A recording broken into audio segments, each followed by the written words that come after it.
Global population of the world is 7 billion people today. By 2050, there will be 10 billion people on the planet. Charlotte grows by 44 new residents every day and is on track to double its population by 2040. Now, we currently use a landmass the size of South America to feed the globe. We simply don't have the land to feed 10 billion people. Do you want to go, do you want your kids to be in a world where they can't feed their families because there's just not enough food to go around? That's what we're headed towards. So how do we feed Charlotte's growing population? The good news is there's a solution called controlled environment agriculture, or vertical farming for short. A vertical farm involves using hydroponic systems to grow food organically indoors. This allows us to grow 100 times more food while using 90% less water. We're capable of growing all year round and will never have to worry about crop loss due to weather disasters. There's no need for herbicides, pesticides, or fertilizers, and we can locate this farm right here within the city. My name is Julian Walker at Queen City Farms. We're building Charlotte's first vertical farm. We're committed to bringing sustainable, organic, local, fresh food to the people of Charlotte, and we've already gotten started. In fact, we landed our second restaurant customer this week, and we're already scheduling partnerships with a few local distributors. And we've already, each tray of microgreens costs about $2 to make. We sell them for about $30. Our first customer bought 5 trays at about $165. If he continues to make that order every 1.5 weeks, that's over $6,000 a year. That's just microgreens. Once we start growing herbs and vegetables, his value could triple to $18,000 a year. 60 restaurants at that value is over $1 million a year.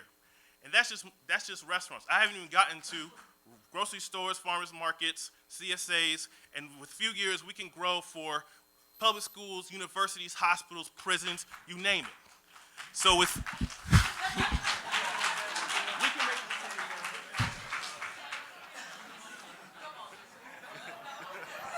yeah. Any questions? Yeah. Yeah, might be one or two. So are you unique? That's one. Two. What makes you think that would work? What you're proposing? Well, the fact is there are already vertical farms around the world currently right now. In the Netherlands, there are vertical farms growing tomatoes and leafy greens for almost all of Europe. Over in Singapore, they have vertical farms about 3 stories tall growing vegetables for their communities. So this is a model that's already being developed In the U.S. In the U.S., there's about 5 farms in New York and Chicago alone, and there's continued to be more developed in this field for the last 5 years. Tell me about your. I know this is an innovation, or you're taking a model that's already out there. Tell me about your capacity for growing product. You know what it costs you doing so. Tell me about where your operation is today. Great. Or what you're thinking about at least. So right now we grow microgreens, and they are relatively cheap to grow. For our expansion, for our operation to expand, we're looking to use aeroponic towers, and those cost over 6 figures, but their return on investment can be made back within 18 months. Describe a farm to me. What does that look like? Is it in a building? Is it tell me what this is. It can be within a warehouse space. It can be within a greenhouse or a shipping container. And usually, a lot of people like to say there's a lot of pink light around. So this a lot of LEDs within the facility, growing food more efficiently than the sun ever could. So turnaround for, let's say, lettuce could be 4 weeks as opposed to 3 months. Basil would be 2 weeks as opposed to 4 weeks. So with indoor farm, the efficiency for growing any type of vegetable or fruit is essentially doubled.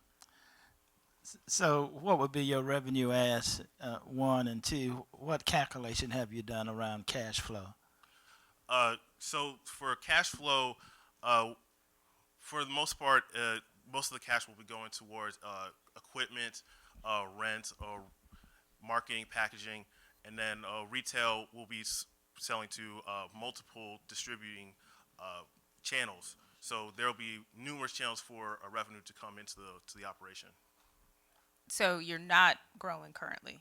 No, I am growing currently. You are growing currently. Yes. Okay, so do you want money or do you want us to all just buy microgreens? So, so what I'm looking for is for other connections to other distributors or chef networks or people in the public space who are in charge of zoning, for instance. So, if let's say we could use office space to grow greens rather than a warehouse 10 miles up the road.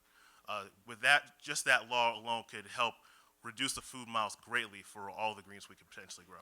Tell me about your background in this. Tell me how you got into doing this. So my background is in sales and marketing, and Yeah, I saw. She's right. So I'll tell you after. I saw that 10 seconds and I tried to slip in there, but you got me.